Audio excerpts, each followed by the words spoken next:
उत्तर प्रदेश की बांदा जेल में बंद माफिया डॉन मुख्तार अंसारी की मुश्किलें थमने का नाम नहीं ले रही है। आज गाजीपुर एमपी एमएलए कोर्ट में पेशी के दौरान दोषी करार देने के बाद मुख्तार के चेहरे पर तनाव था।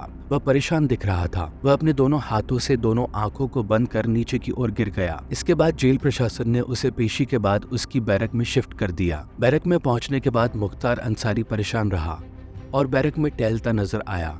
माफिया अब इतना परेशान हो चुका है कि उसकी दिनचर्या तक बदल गई है। कब सोता है कब जागता है यह भी निर्धारित नहीं है। जेल प्रशासन उसकी सुरक्षा को लेकर अलर्ट रहता है। गुरुवार 26 अक्टूबर को गाजीपुर के एमपी एमएलए कोर्ट में मुख्तार अंसारी की पेशी थी। इस पर कोर्ट ने गैंगस्टर मामले में उसे दोषी करार दिया। कोर्ट ने जैसे ही दोषी करार दिया तो माफिया गिड़गिड़ाते हुए जज साहब बोलता रहा और दोनों हाथों को आंखों से लगाकर सिर नीचे कर गिर गया। पेशी के बाद उसे उसकी बैरक में ले जाया गया। जेल सूत्रों के मुताबिक बैरक में मुख्तार अंसारी बेचैन रहा। कोर्ट ने दोषी करार देते हुए आज शुक्रवार को फैसला देने का आदेश दिया है।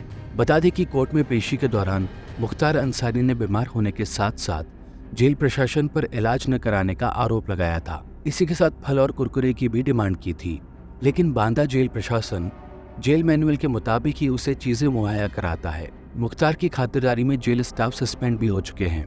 जेल में सुरक्षा की बात करें तो जेल प्रशासन के मुताबिक जेल कैंपस में 2 सैकड़ा जवान सुरक्षा में तैनात किए हैं, जिसमें पीएससी, सिविल पुलिस के साथ साथ जेल स्टाफ भी शामिल है। जेल कैंपस में 3 दर्जन से ज्यादा सीसीटीवी कैमरे हैं। मुख्तार की सुरक्षा में बॉडी कैंप से लैस जवान सुरक्षा तैनात रहते हैं। मेन गेट से लगाकर अंदर आने जाने वाले हर व्यक्ति पर खास नजर रखी जा रही है।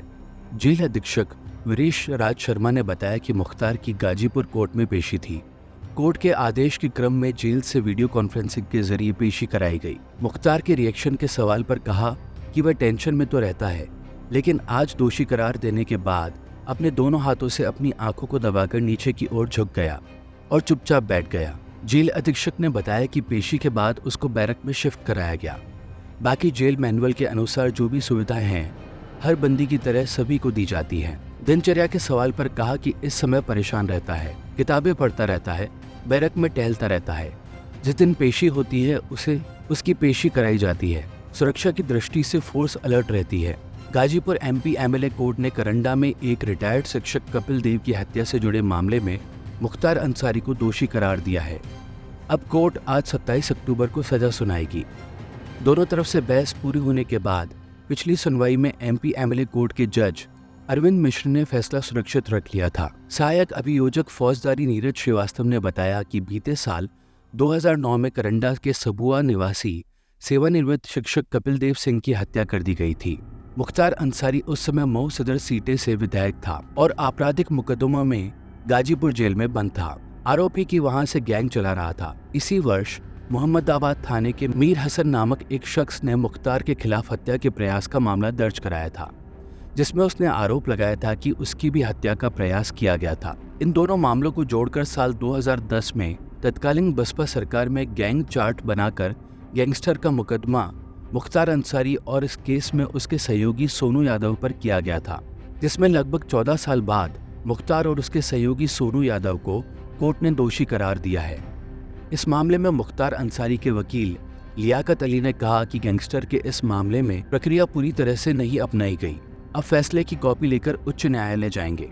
हमें भारतीय न्याय पर पूरा भरोसा है। नीचे ट्रायल कोर्ट से हमें न्याय नहीं मिला, लेकिन हमें पूरा भरोसा है। लियाकत अली ने कहा कि ऊपरी अदालतों में हम अपील करेंगे, हमें जरूर न्याय मिलेगा। इन दोनों मुकदमों के मूल केस में मुख्तार अंसारी बरी हो चुके हैं। जब इस केस में मुख्तार अंसारी का नाम आया तो वे जेल में बंद थे। मुख्तार अंसारी साल 2005 से ही जेल में बंद है और जितनी सजा हुई है उससे ज्यादा दिनों से वे जुडिशियली कस्टडी में है।